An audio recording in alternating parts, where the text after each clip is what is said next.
It's autumn time again, and that means crumble, especially apple crumble. And to make it a little bit different today, we are going to do an apple and blackberry crumble. So we have our lovely crumble topping here, and our fruit base will be brownie cooking apples and blackberries. So we'll start off by making our crumble topping. So very simply, what we have here is some chilled butter. This must just be cubed up, and it must be cold out of the fridge. It's like making pastry. Your butter has to be cold. So pop that into the bowl. And the next bit is a little bit messy, very hands-on, but good fun. So we've got that, and to that we're going to add our soft brown sugar. Some of you might call this demerara sugar. And we have whole wheat flour. So we're trying to make this a little bit healthier than normal. And for an extra bit of fiber and health factor, some oats. Personally, I like a crumble that's quite oaty and even nutty. You can add hazelnuts to it. So what I'm doing here, this might look a little bit odd, I'm actually rubbing the butter between my fingertips very, very quickly. I'm not trying to melt it. I'm trying to mechanically mix together the flour, the butter, the oats, and the sugar. You can do this in a food processor, but that kind of ruins it because then you destroy the big flakes of oats that you've got going on. So this is just going to take a few minutes. So you can zone out, chill out, watch a bit of telly, listen to the radio. You're not trying to completely break down the butter. Some big lumps are absolutely fine. I'm lifting it up quite high because it's going to get some air into the crumble mixture. So I have crumbled together my butter, sugar, flour, and oat flakes. Just want to add something a little bit extra special to it, some lemon zest. So grab yourself a little old-fashioned zester, put your thumb underneath the lemon, and just pull down. Everyone that's tasted this crumble absolutely loves the lemon zest in it, so make sure not to forget it.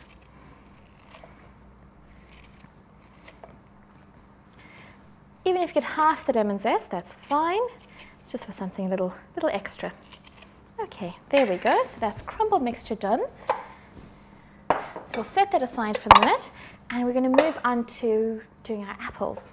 So you need to move really quickly when you're doing the apples because they go brown incredibly fast, far quicker than a regular apple.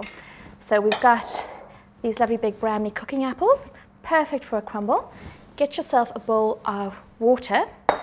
Now we're going to turn it into acidulated water, which is just a fancy way of saying add some lemon juice to it. And the lemon juice acts like an antioxidant to prevent the apples from going brown. But don't stress about it, they're not going to remain perfect, so just move as quickly as possible. So you can either do this with a little knife or with a peeler, and get all the peel off.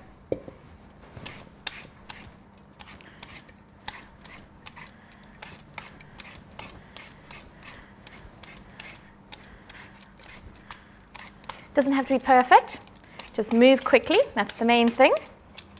My granny would always just do this freehand with a little sharp serrated knife, whatever's easier for you. Okay, this is step one. I still need to core it and cube it up. So what I'm going to do first is just get all the apples to that stage, and then I'll core all of them and chop all of them up. Don't worry if there's a few bruises on the apples, that happens quite often.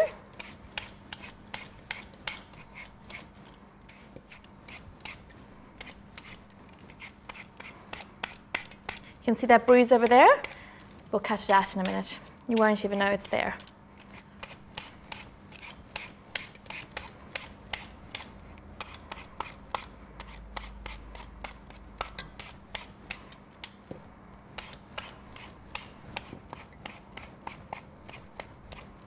There we go.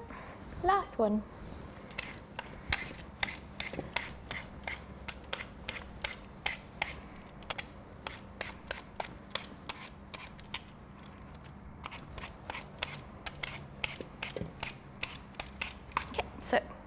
Peeling is done, so now we need to core them and chop them up. You just have to chop them up roughly, it doesn't have to be a work of art. Okay. So for coring, you can just use a little knife, but this weapon works really well. Place it above the stem and bash. There we go, and you're left with the core. Get it back into the lemon water because that middle bit is going to go pitch black in a minute. Again. Had a fun job.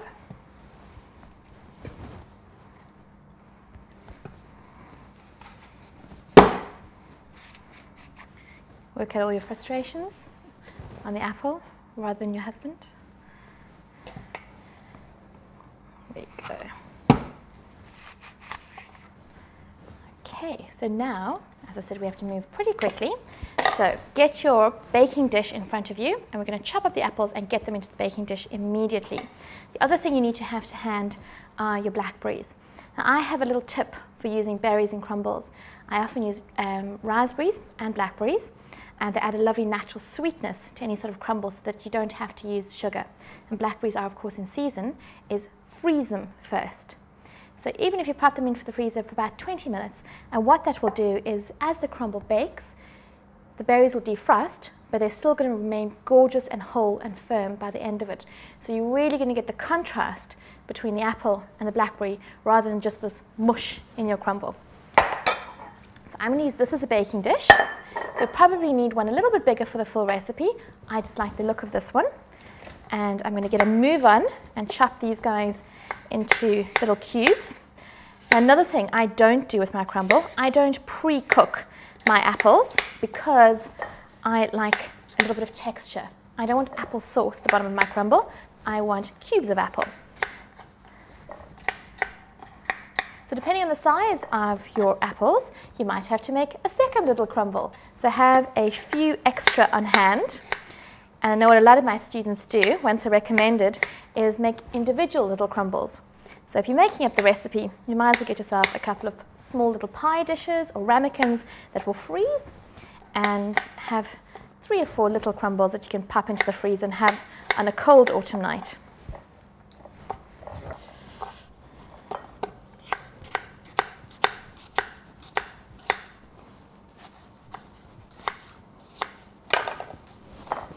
Lovely. I'm going to try and squeeze a little bit more in because as it cooks, it's going to sink down. So we should be able to get a little bit more apple into this pie dish. Do half of one.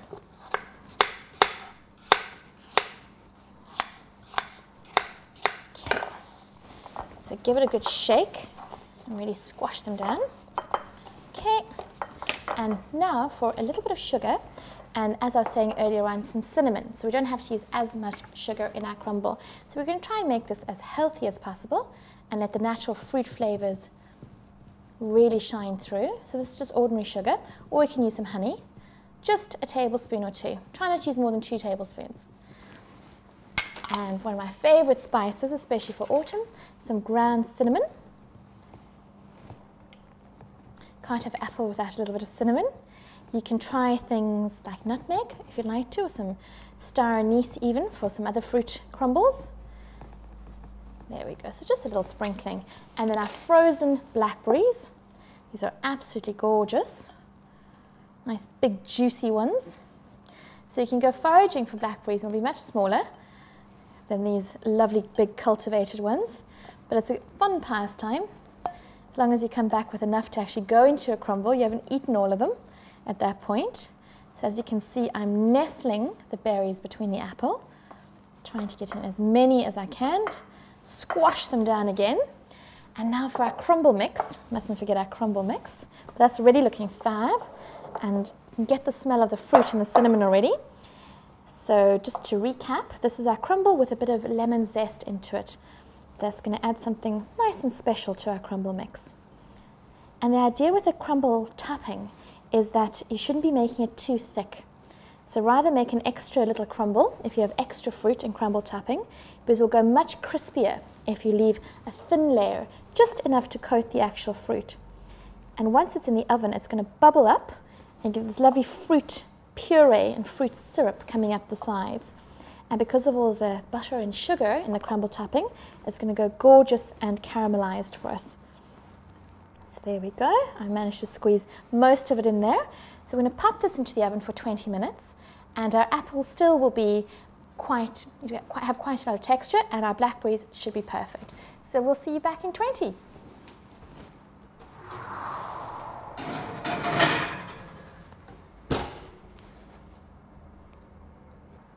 My kitchen is smelling of gorgeous apple and blackberry crumble, so time to get it out.